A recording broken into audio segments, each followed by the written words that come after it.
Ladies and gentlemen, please rise for the Philippine National Anthem to be followed by the ASEAN Anthem.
Thank you very much. Please take your seats.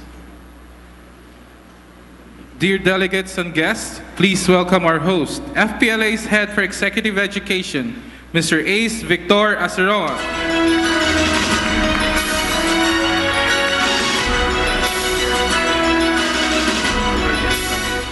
Good morning, everyone, and welcome to the Executive Talks.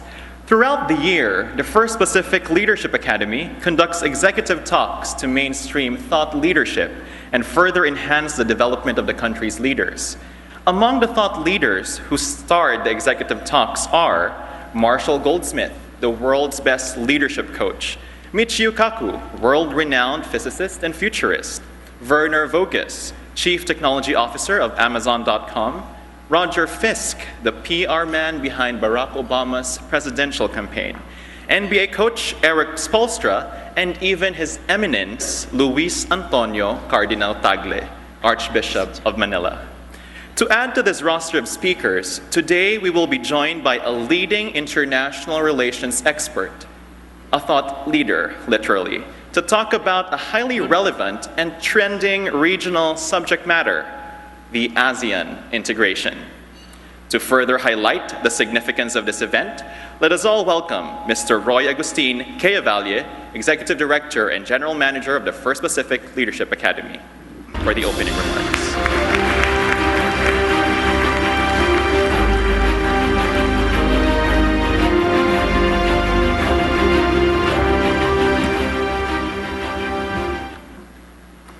Mr. Edward Turturici, Attorney Marilyn Victorio Aquino, Attorney Michael Toledo, Mr. Noel Torres, Reverend Father Emmanuel Alfonso, Society of Jesus, Attorney Pilar Almira, Professor Federico Macaranas, Dr. Charmaine Misalucha, Ambassador Delia Albert, Director Julio Amador III, members of the Diplomatic Corps, distinguished businessmen, educators, ladies and gentlemen, good morning.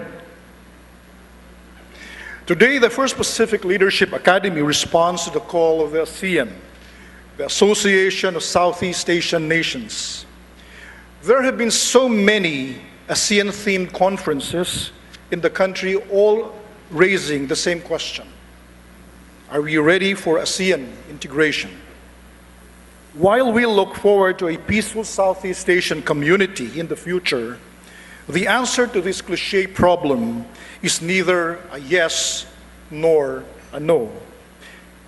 And in a world of volatility, uncertainty, complexity, ambiguity, or the VUCA world, we can be skeptical and probably even opt to seek more questions rather than answers.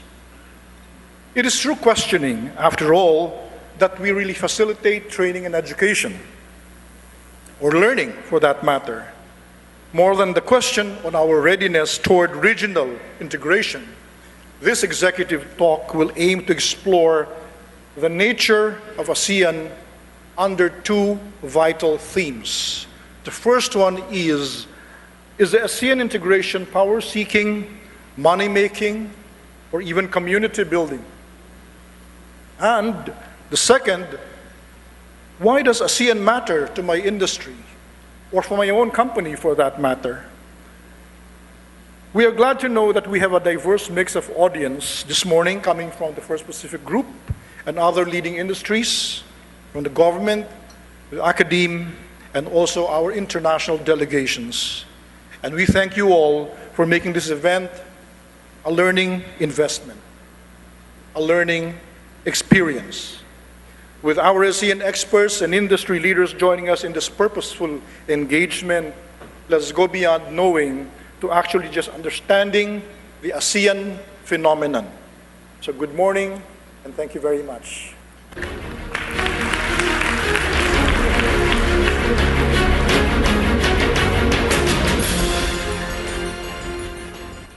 Thank you, Mr. Evalier. And now, we begin the first session. Is the ASEAN integration power-seeking, money-making, or community building? Let's ponder on this issue with the help of two great minds. It is an honor for me to introduce our dialogue leader in this first session. He is part of the core faculty of the Asian Institute of Management. With his credentials and countless achievements, he remains to be one of the most sought-after international lecturers and speakers on globalization, economics, and leadership. He has a career spanning the fields of academe, business, and government. Under the Ramos administration, he became Undersecretary for Economic Affairs and served as chairman of the 1996 Senior Officials Meetings of the Asia-Pacific Economic Cooperation, APEC. In 2001, President Arroyo conferred on him the Gawad Mabini Dakilang Kamanong Award, the highest award given by the Philippine government for diplomatic service. Ladies and gentlemen, please help me welcome Professor Federico Macaranas.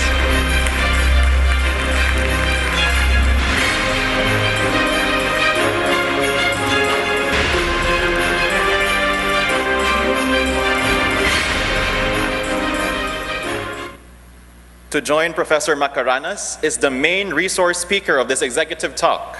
He is the UNESCO Chair in Transnational Challenges and Governance and is Professor of International Relations at the School of International Service, American University, Washington, D.C. He has been a consultant to the World Bank, the Asian Development Bank, and UNESCO on issues related to development, security, and regional cooperation. He is an author and editor of 30 books and over 200 journal and magazine articles. He is the author of the most widely read and cited book on ASEAN available, Constructing a Security Community in Southeast Asia, ASEAN and the Problem of Regional Order. He currently serves as the 54th president of the International Studies Association, the most well-respected and widely known scholarly association in the field of international studies worldwide. Ladies and gentlemen, I am proud to introduce to you Professor Amitav Acharya.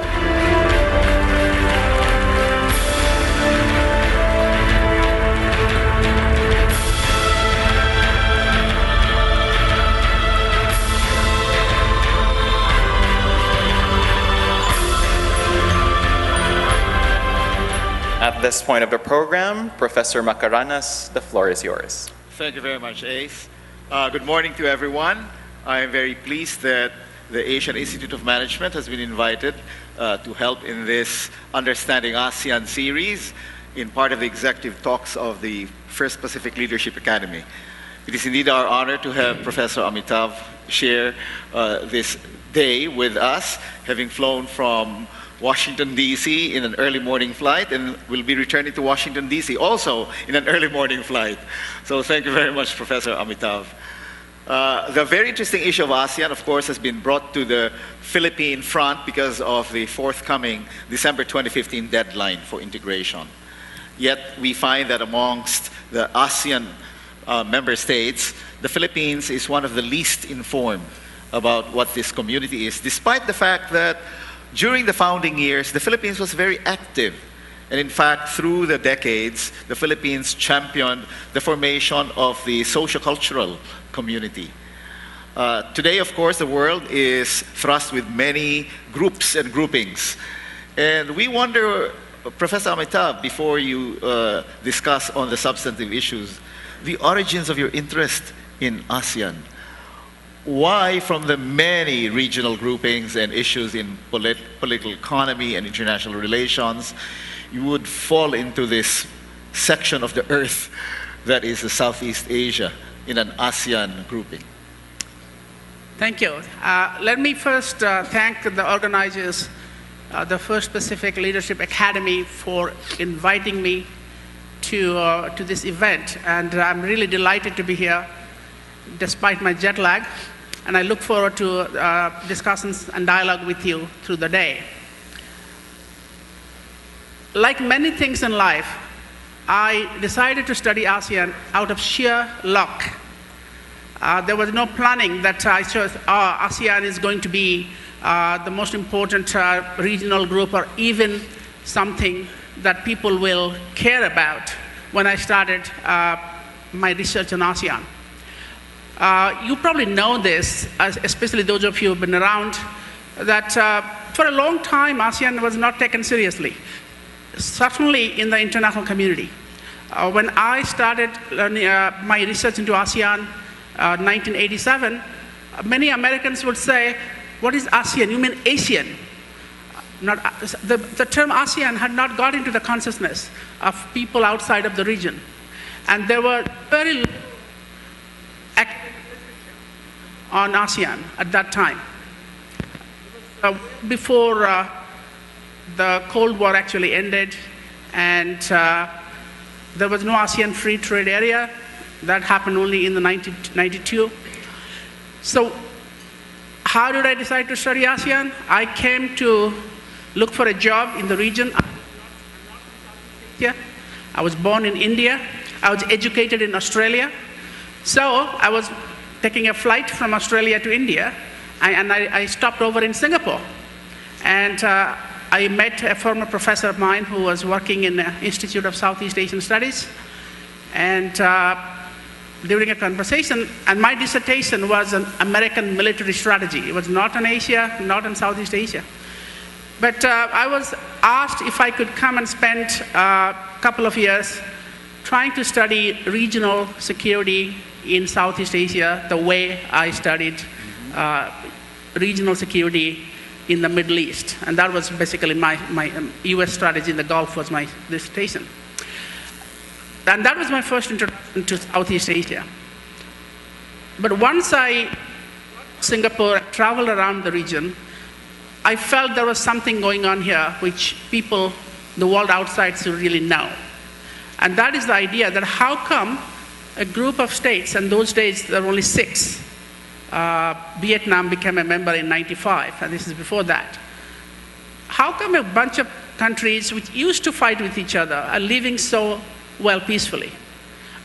Coming from South Asia, India, Pakistan, you look at Northeast Asia, the Korean Peninsula.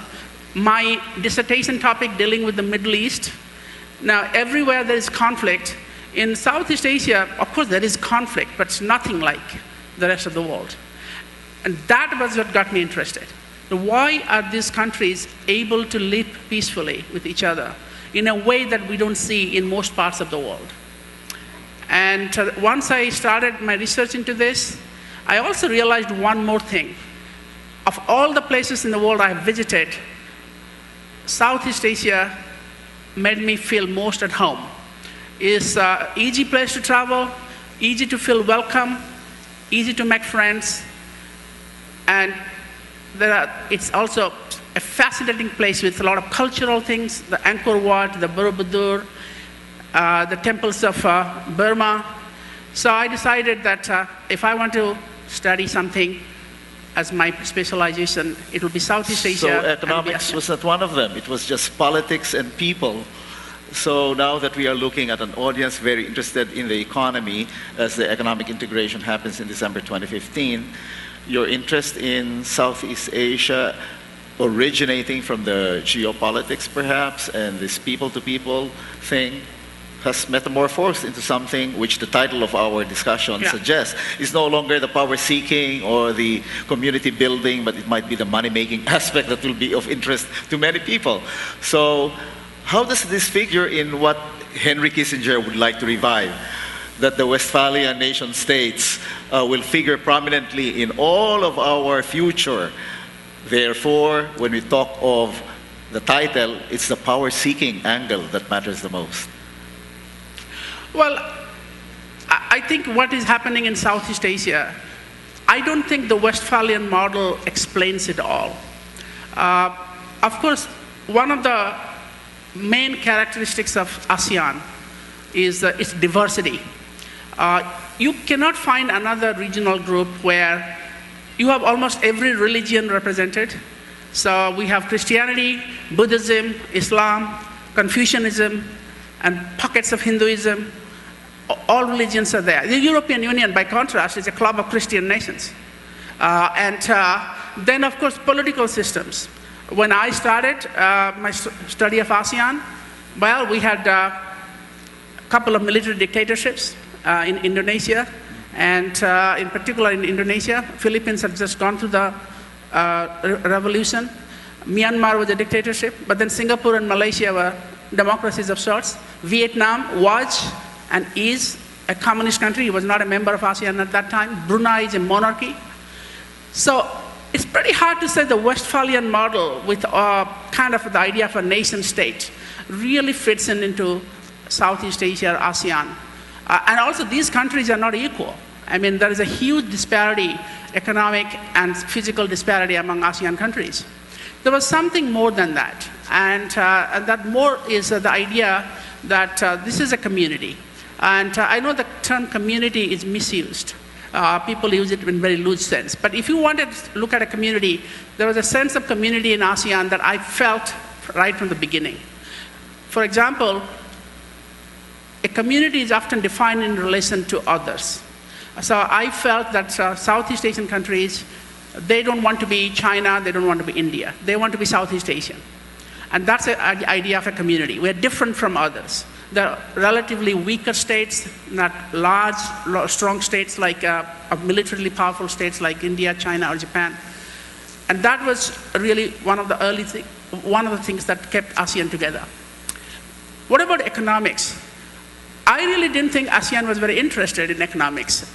Now, of course, there's a lot more to it. The ASEAN Free Trade Area only started in '92 in the meeting in Singapore. Until then, there was preferential trading arrangements. But people are not talking about free trade. By the way, the most important decision-making body for ASEAN on a day-to-day basis is not the trade ministers, it's the foreign ministers. And the foreign ministers get involved in everything about ASEAN. So now, of course, it's different.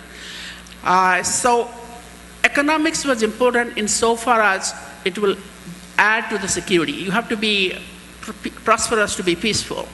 But I don't think ASEAN wanted to be like the European Economic Community at that point. And that, of course, changed in the 1990s and with globalization, with competition from outside world. But I still think, despite the fact that this meeting is being held on the eve of ASEAN becoming an economic community, I really think the idea of an ASEAN economic community is not going to be realized in the way the blueprint tells us to be.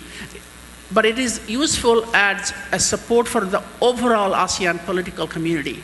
ASEAN is more important and more useful as a political entity rather than going to be as an economic entity for a variety of reasons, and I'm happy to explain that to you. So good, you're really saying that most of the people here in business should not worry much about whether this economic integration will happen with a big bang at the end of December 2015. Rather, we focus on the political angle, which really is at the root of ASEAN. And more we see that the issues of security, which you talk of in your security community book, matter to us. So businessmen often think that these are minor issues. Do you think that there are major security community concerns in ASEAN that should be of importance to our entrepreneurs, our industrial leaders, and our business community in general? Yeah, I think that's a very good question. And let me start answering that by just going back to when ASEAN was created, 1967.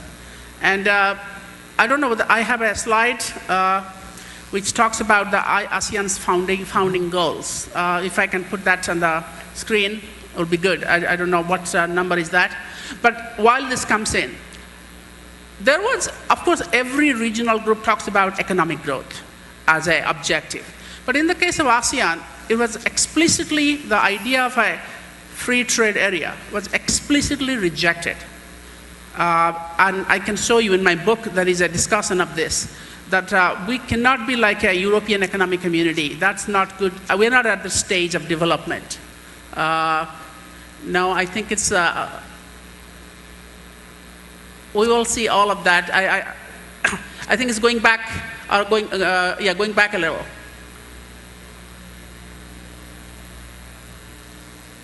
Okay. Anyway, don't worry. Try to find it and I will explain to you. What the ASEAN countries wanted, the founding 5 countries, Indonesia, Malaysia, Thailand, Philippines, and Singapore.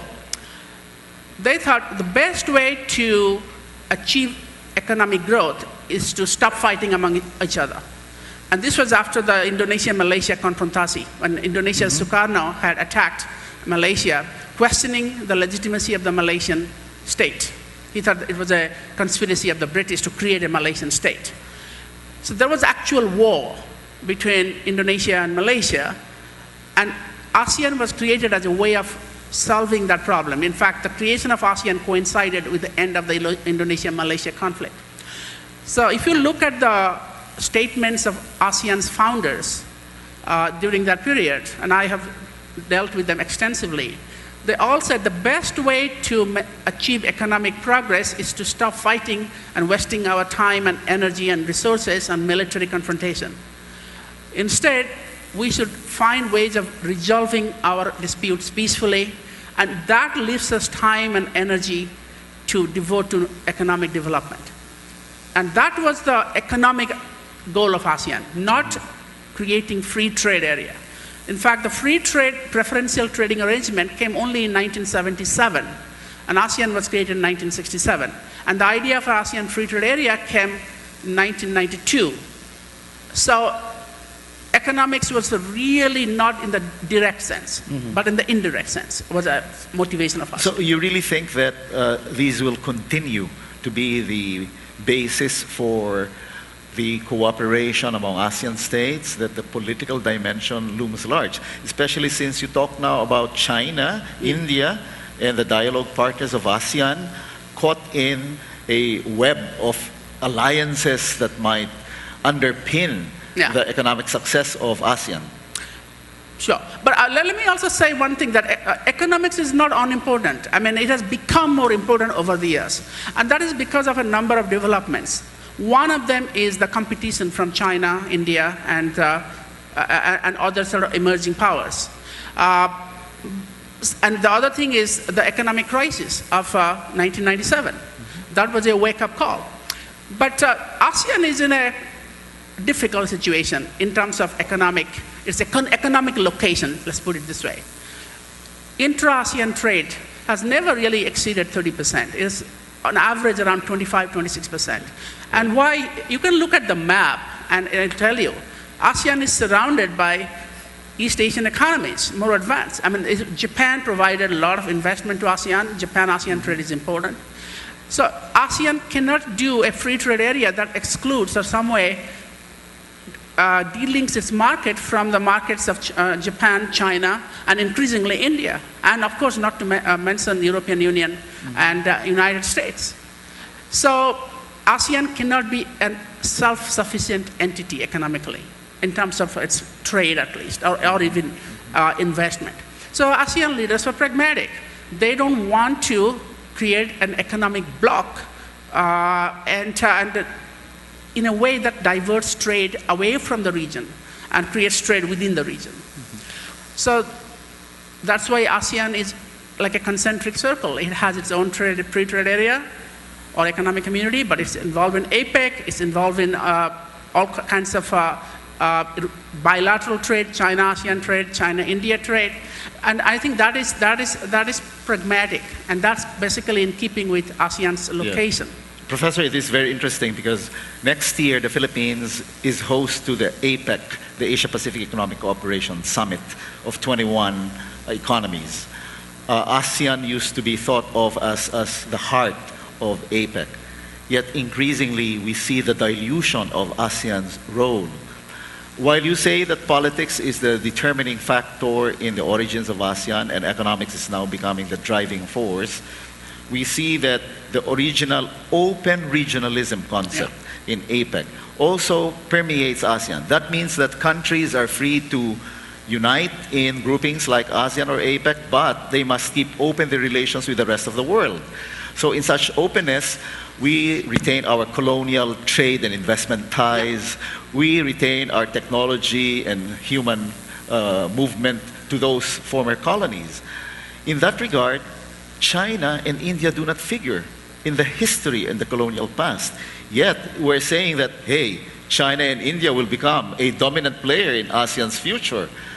Now that they are becoming economic giants, will these factors of the ascendancy of India and China even more dominate the ASEAN thinking, especially for business?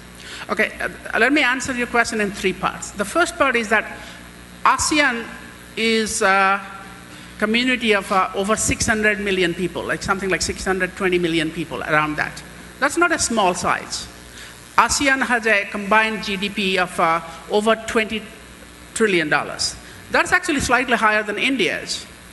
So when foreign investors look at ASEAN and think of ASEAN as a community, even though intra-ASEAN trade is 25%, they still think, okay, this is to be reckoned with. This is a force to be reckoned with. And moving into APEC, APEC is a very strange beast, and I must say that I don't have a lot of, I don't feel that APEC has a very strong future. APEC was important at its time of its creation, but I think it has been overtaken by events. Now, when APEC was created, it was an Australia-Japan initiative. ASEAN did not create APEC. It was Australia and Japan, and with some support from the United States. But initially, it was an Australia-Japan initiative, open regionalism. As you said, regionalism should not discriminate against outsiders. The United States got involved in APEC when Bill Clinton decided that he wants to create a summit out of APEC. And that, for a while, meant that the United States was seen to be hijacking the agenda of APEC. And that didn't go down very well with, of all countries, Japan, because the American goal and the Japanese goal are different. The United States believes in trade liberalization, like a laser beam. That's the only thing that matters. For Japan and the ASEAN countries, the more important thing is development, infrastructure. And APEC got cut between those conflicting agendas of the United States on the one hand, and the Japanese and the ASEAN countries on the other. So Mahathir Mohamad, as the Prime Minister of Malaysia, didn't like it. He proposed the idea of East Asian Economic Caucus. He said, we don't really have that much in common with the Pacific countries across the Pacific. And East Asia will be a more meaningful economic and political entity. Then, of course, APEC was overtaken by the financial crisis of '97, when the Asian financial crisis hit. And APEC was, about 8 years old. There's not much APEC could do about the economic crisis. So it was very significantly weakened by that. And after that, we have a proliferation of bilateral trade arrangements and sub-regional arrangements. And now, of course, the big danger, danger to APEC, I would say, is the TPP, the Trans-Pacific Partnership. The Trans-Pacific Partnership, which is championed by the US, calls for trade liberalization at a very high standard level. And you might ask, the TPP, by the way, is open to all members of APEC, including China, including anybody who is a member of APEC can join TPP, theoretically speaking. But it's difficult because APEC expects very high standards. So, but even because of that and this idea of China-ASEAN free trade, the free trade of Asia also, the RCEP, Regional Economic Comprehensive Partnership, there are so many competing economic frameworks it's like a spaghetti ball, that APEC has lost its identity. And in fact, I would say the most important thing APEC can do is this summit meeting is useful. It brings together the leaders, and they don't necessarily talk about economics, by the way. They talk about politics a lot. And APEC can do some things like trade facilitation. But the original idea of APEC to create a free trade area of the Pacific, trade liberalization, I think has been overtaken by events and other developments. So you'll say that between APEC and ASEAN, the economic fate of Southeast Asia would be hinging more on how ASEAN progresses as an economic grouping, and hence for APEC, the role of that organization will be merely facilitative of what happens in ASEAN. Yeah, and I also think ASEAN has a strategic advantage in one sense, its geographic location.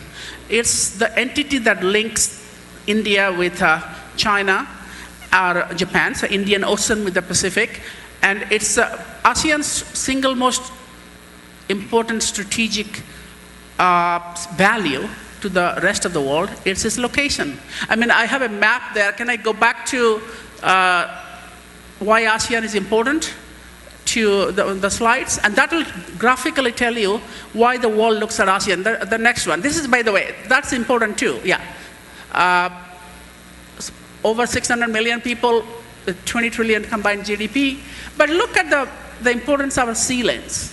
Malacca Straits, 900 kilometers long, or 555 miles, over 50,000 vessels, doesn't include smaller ones. If you include smaller ones, it will be over 90,000 vessels. Pass through the straits, carrying more than 1/3 of the tonnage of world shipping, and a quarter of the world's seaborne trade. Half of the oil shipments carried by the sea pass through the straits. 90% of Japan's crude oil. 80% of China's crude oil. Now, this is important. And I can tell you this is important to China too. People talk about South China Sea. Okay, let me get back to one of the most sensitive security issues that ASEAN has to, single most security challenge facing ASEAN today is the South China Sea. And the fear that China will turn it into a Chinese lake. But the Chinese don't dare to do this. Why? Theoretically speaking, and I make this argument, you see that 80% of China's crude oil goes through the straits that passes through Southeast Asia, which are not that difficult to disrupt, by the way. China, over 60% of the Chinese GDP is generated by trade, not domestically. A lot of that comes through Straits of Malacca and the other straits. They can go around the straits, but they are all straits, and Indian Ocean. If the Chinese create mayhem in the South China Sea, what will happen to their shipping in those straits or the Indian Ocean, where the Chinese Navy does not rule? It's the American Navy that rules the Indian Ocean. It's the Indian Navy that supports the American Navy's objectives. So Southeast Asia is in a good situation geographically, and I hope it won't come to that.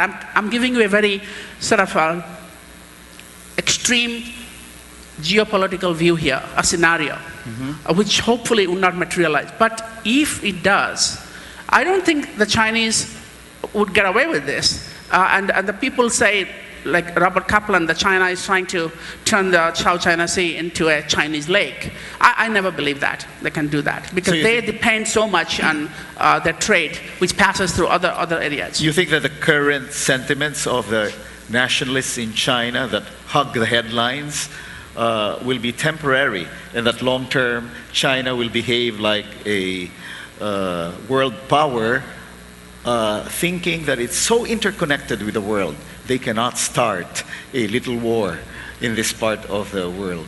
Well, if I knew the answer to that question, I'll be not a professor. I'll be making lots of money advising corporations. But I go to China very often, and we have a project with the Chinese Foreign Ministry, and I've done a lot of research in China. There is no question that there is nationalism in China, but not kind of the raw nationalism that hates the rest of the world at every sphere. There is nationalism in the Chinese military. There's nationalism among the Chinese, the masses. But China also has a middle class. China also has an intelligentsia, which loves to relate to the rest of the world. There are like 200,000 Chinese students studying in the United States. And my university hosts a program, and the university Obama administration sponsored program that wants to send 100,000 American students to China. These things cannot be ignored. And so what do you say about nationalism? There's nationalism in Japan, there's nationalism in Korea. That way, by the way, ASEAN is better than Northeast Asia. ASEAN doesn't have a history book problem. We have some conflicts between Philippines and Malaysia, Thailand, Malaysia, but we don't worry too much here in this part of the world about history books, as the Koreans and Chinese and Japanese worry about. So there is nationalism there, but people are also pragmatic. I mean, Asians generally, East Asians generally are pragmatic. They don't want to destroy the achievements of the last 3-4 decades by simply jumping into war, which will be self-injurious. Interdependence hurts everybody. War hurts everybody in an interdependent relationship. So talk about trade, talk about production, talk about finance, talk about the treasury bill holdings that China has in the US, which if they want to take it out, will devalue Chinese currency. So I think there are mechanisms in place which will temper that nationalism.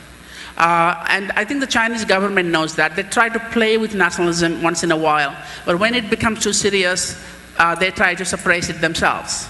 We are not going to see the end of nationalism, but it's not inevitable to me that this nationalism will automatically lead to war, like what happened in Europe in the late 19th century, early 20th century. Okay. That's good news for many of us who feel that the issues of China and the Philippines, which are now being raised to the international arbitration level, are causing a lot of uneasiness, especially among corporate planners, who are always raising the question, we plan for an economic integration, but what if China uses its soft power to divide ASEAN by giving the largesse to certain countries the way it does with the rest of the world? China's soft power is such that money is distributed as development assistance, as investment flows, to select countries strategic enough so that they can be positioned vis-a-vis ASEAN as perhaps substitutes for raw material sources. Or indeed, when they vote in the United Nations, it will be against the ASEAN interests. So do you think China is using this kind of approach in its dealing with the developing world? By the way, I should tell you that last week we had a seminar on, actually one of my students made a presentation on ASEAN's relations with China and Japan. And she found that the ASEAN countries still vote more with Japan than with China, even though China has overtaken Japan as a trading partner. China is a bigger trading partner of ASEAN than Japan is. So China has replaced. So we discussed this question. Why? Why is ASEAN still voting with Japan and not with China at the UN General Assembly? Well, my answer was very simple, that Japan is not disappeared as an economic entity. That China is the trading partner of ASEAN, largest trading partner, but Japan and Korea are still important in terms of production, transnational production and investment. And in East Asia, economic interdependence is not just trade, what used to be in the case of Europe in the 19th century. It's investment, but production networks. Japan is the country that started, that invented this idea of East Asian regional production networks. And that is still very important for East Asian economic growth. And India is becoming part of that production network now, production chain. So my answer to your question then is China certainly, and I can tell you not everybody in China wants to divide and rule ASEAN. There are certain sections, like China is not a monolith. The Chinese Foreign Ministry actually wants to be partners with ASEAN in an equal way. There are hardline elements in the military which are very nationalistic. And China itself is torn in this debate. Internal, I mean, it's not public. They don't talk about their differences in public. But you talk to them, you interview them, and you get a sense that they are also divided among themselves. So if China is trying to divide ASEAN, it is up to ASEAN then to stay united. And where it really matters is, to me, ASEAN is a group of 10 countries. So it's going to be difficult to get consensus. There's always going to be one or two countries that will have a different view. But I've said before and said now, if the original members of ASEAN plus Vietnam stay united, ASEAN will be fine. I'm sorry, Cambodia, Laos can become allies of ASEAN. It won't damage ASEAN that much, which is what happened in 2012 when ASEAN failed to issue a declaration because Cambodia, as the host, didn't want to issue a declaration. Well, the Indonesians stepped in and they managed the issue. To me, the original members of ASEAN are critical, plus Vietnam today, because Vietnam is a significant player, at least in terms of population. And it's ASEAN's front line on China. Myanmar, you saw that Myanmar was a close ally of China. It decided that no matter how much aid it can get from China, how much military aid it can get from China, it's needed the rest of the world. China is not a substitute for the rest of the world. And so it changed. Political reform in Myanmar happened for many regions, but one of the most significant regions was to move away from China. And that tells you that money cannot buy everything. Okay, if money cannot buy everything, it is, however, apparent that the infrastructure of those three smaller countries that you mentioned, Cambodia, Myanmar especially, and Laos, are being supported by the renminbi-backed development assistance. So this is curious because as we speak, China is championing an alternative bank to the Asian Development Bank, which will be based on infrastructure.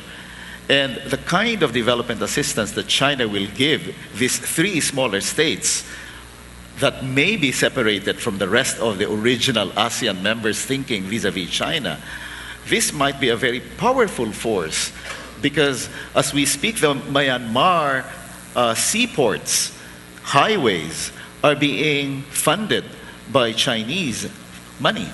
And the more we speak of an Asian infrastructure fund, the more dominant will China's presence be. And this is the fear of India.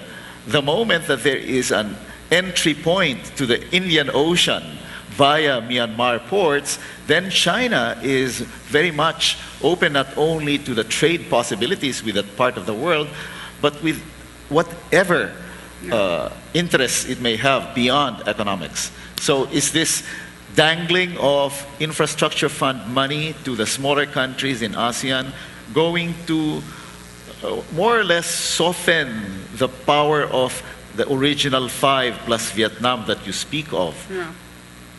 You know, it's very interesting you asked this. I spent the 1st and the 2nd of January this year, the new year, in Naypyidaw. Doing what? Conducting a training program for the Myanmar Foreign Ministry on its ASEAN chair. So the new year started. They became ASEAN chair on the 1st of January, and I was there conducting this, funded by the Asia Foundation of the United States.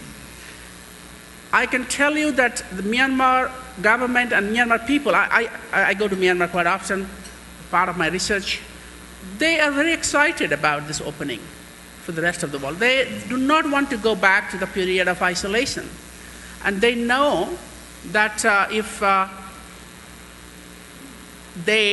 ASEAN is the passport to the opening, their opening to the world.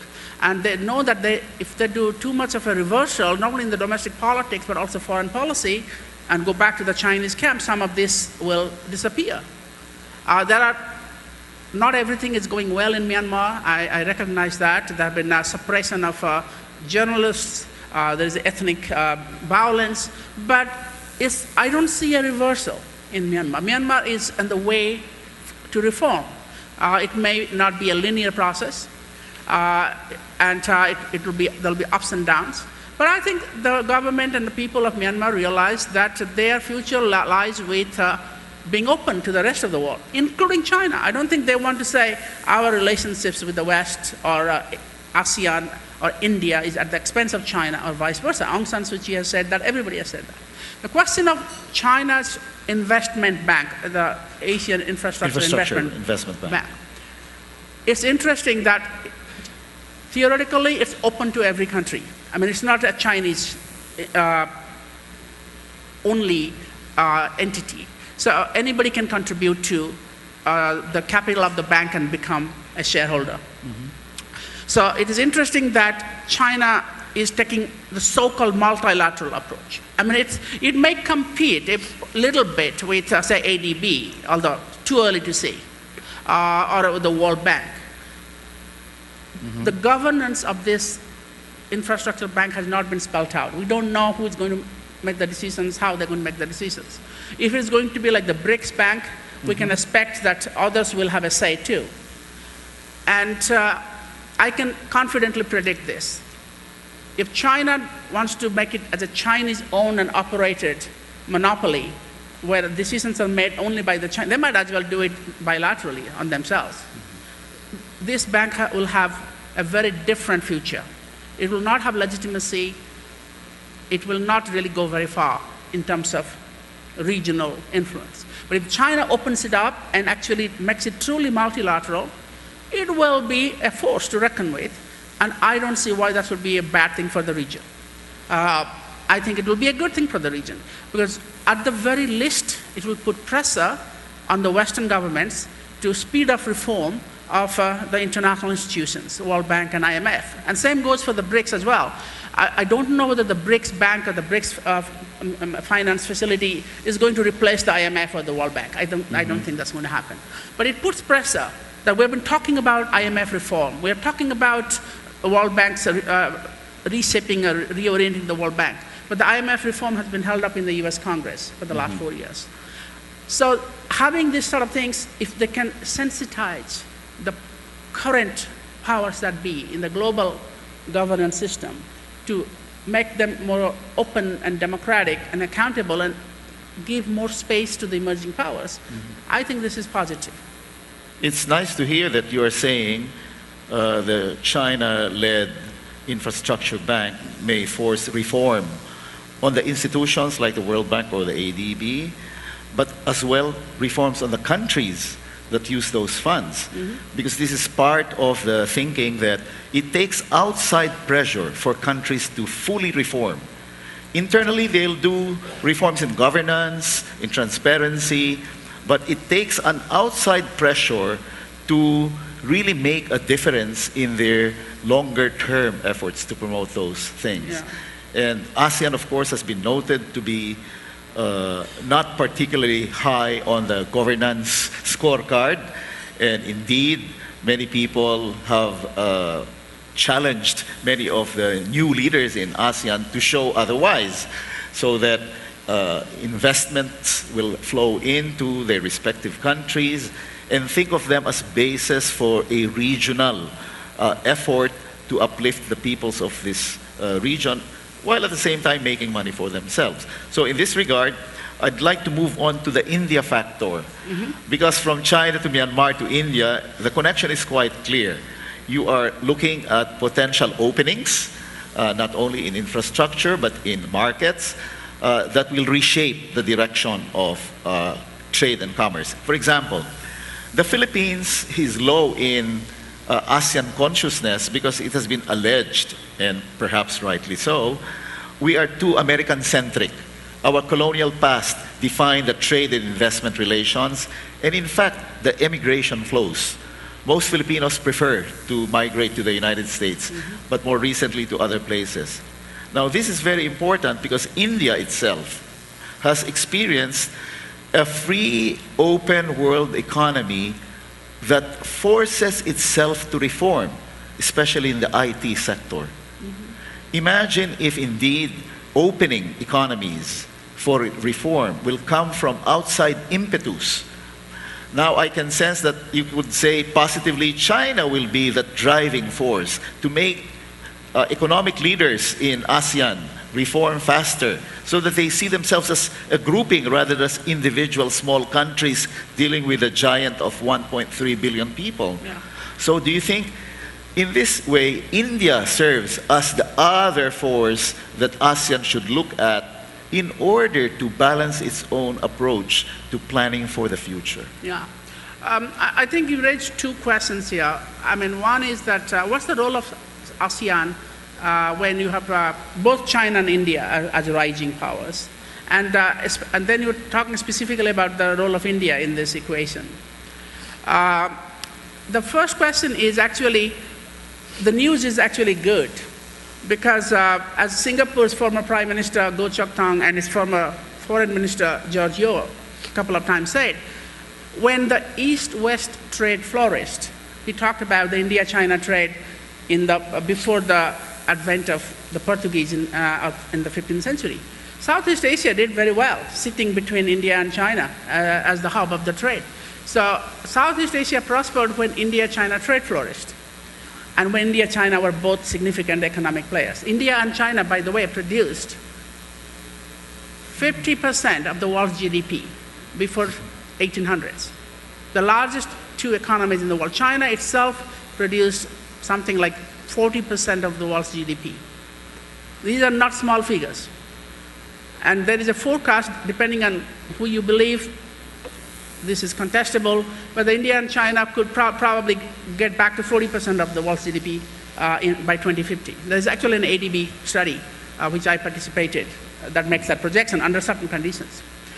So you're talking about two large economies, but their economic growth was actually good for Southeast Asia. So I would not be pessimistic about that prospect. And India and China, you may not know this, or you may know this or realize it, they had a relationship going back to 2,000 years of known history, the first transmission of Buddhism. How many times they have fought a war? Once.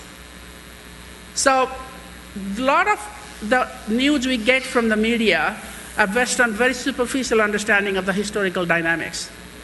The Singaporeans were smart enough to realize this. They took advantage of both China and India. So Goh Chok Tong, when Prime Minister in 1990, said, why should we put all our eggs into the China basket? So he personally made it a mission to go to India, and Goh Chok Tong and Singapore helped to open up India's interest in Southeast Asia. Lee Kuan Yew said, why should we have regional institutions like East Asia Summit dominated by China? Let's bring India in. India is not an East Asian country, but it's functionally East Asian. So that's basically what ASEAN ought to do. Not the crude playing one against the other, but being open to both sides. And what ASEAN does best is this inclusive politics, not one side against the other. And why India is opening, India is a very different story from China. It's a democracy, it's a very vibrant democracy, and I think that Indians will not live under any other system. So they would never, I mean, Indians are envious of China economically, but I haven't met any Indian who say, we want to build China like politically. It's impossible. Before, people used to say, India, Hindu rate of growth, democracy doesn't work. But India has done fairly well. Philippines is doing very well today. Indonesia is doing very well today under a democratic rule. I just finished writing a book on Indonesia. It's fascinating. So that's another thing that's not on China's side, by the way. All the major neighbors of China are democratic, all the major countries. Japan is a democracy, Korea is a democracy, Indonesia is a democracy, India is a democracy, maybe Thailand has a reversal, but most of the significant players in Asia Pacific today are democratic. And I don't know how far this protest in Hong Kong will go. They will never be allowed to go very far. But I think the Chinese have to make some concessions to openness. I don't think China will become a liberal democracy anytime soon. I mean, I don't see that happening. So the Indian type of democracy will never get to China within our lifetime, but the other important thing about India is your science and technology base.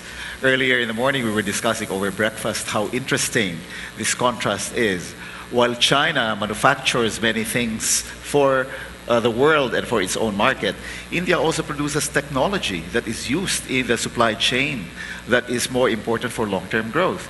So in this regard, do you think that ASEAN will do well if technology ties were developed with India more than with China? Yeah, and again, Singapore has been ahead in this game. I mean, they are trying to develop port areas, coastal areas of India directly.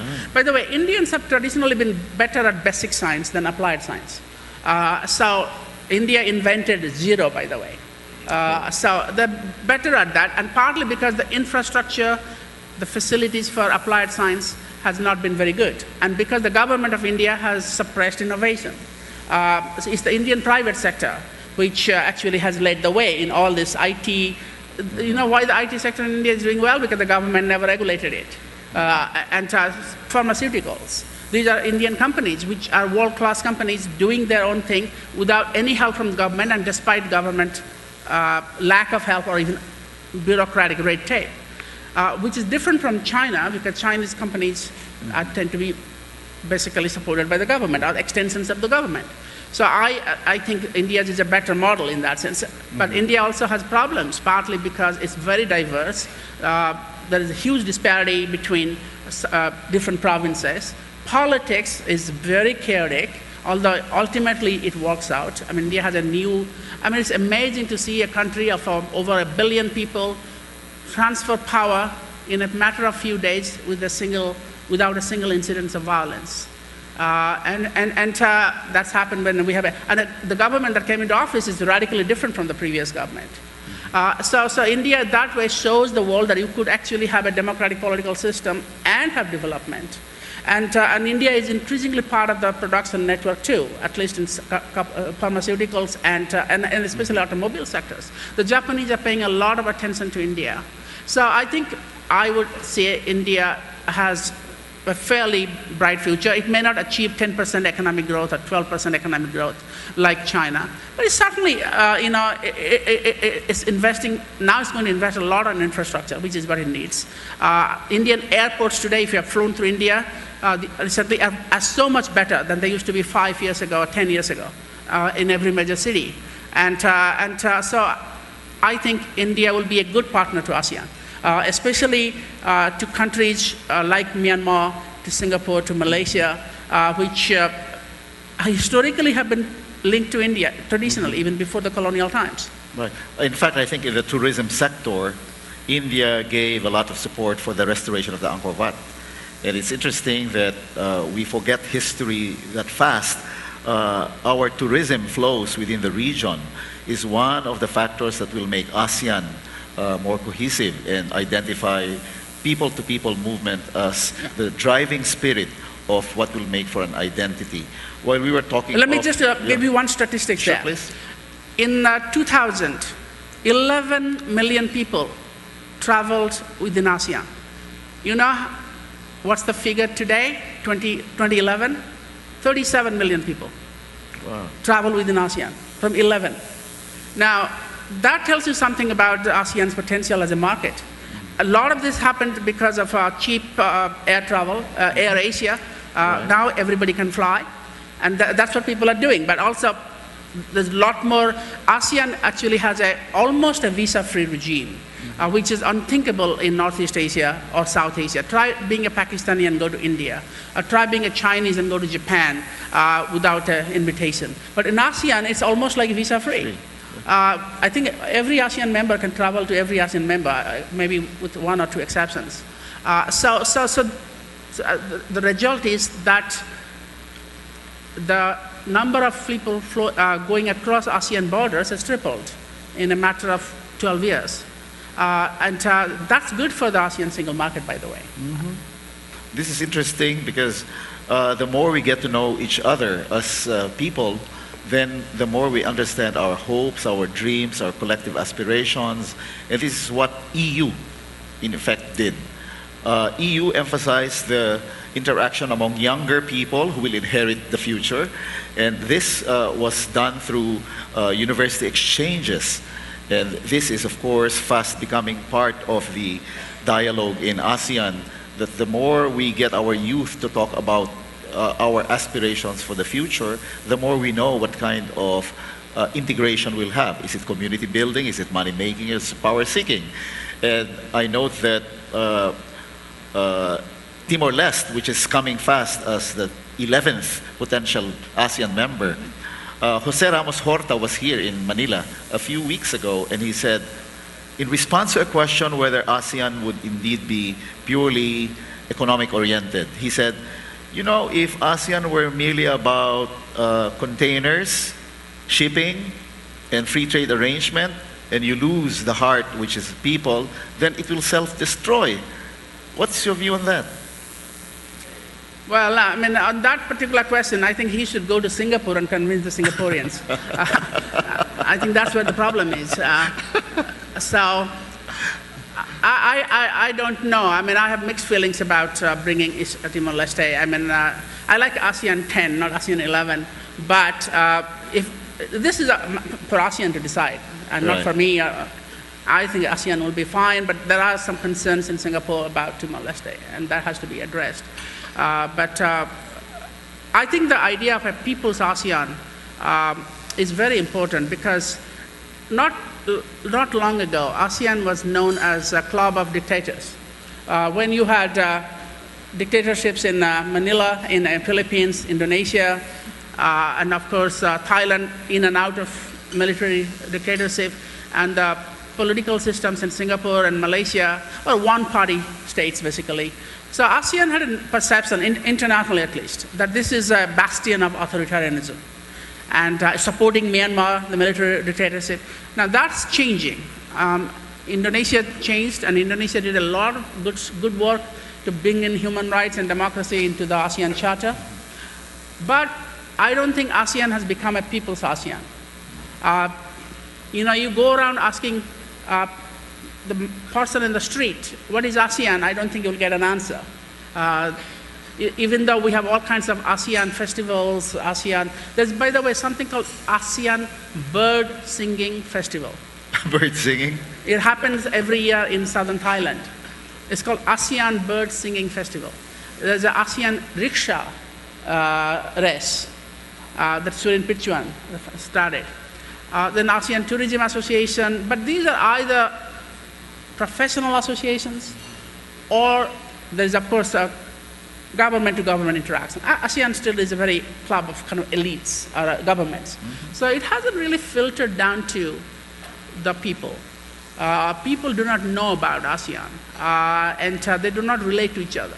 So this is where tourism and transport can play a very important role. I mean, what AirAsia has done is remarkable. I mean, now you can fly to, say, not a capital city, but a provincial city like Bandung, from a capital city like Kuala Lumpur.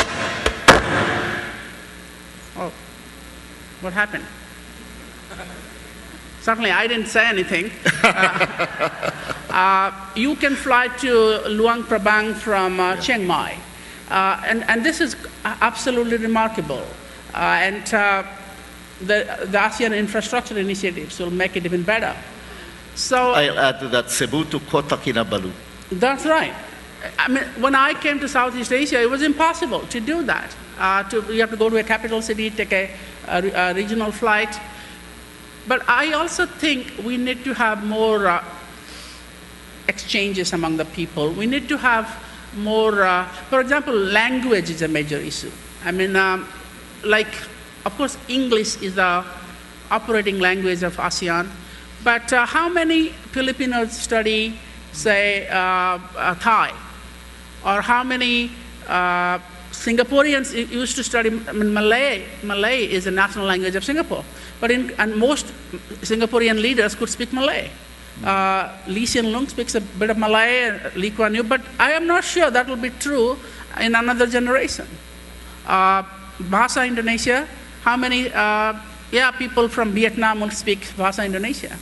So I think that's going to be a big problem when it comes to creating that people's ASEAN. But this is exactly what ASEAN is. It's a diverse people trying to unite, building on the spirit that while we are all different, we can be united because we have a common goal.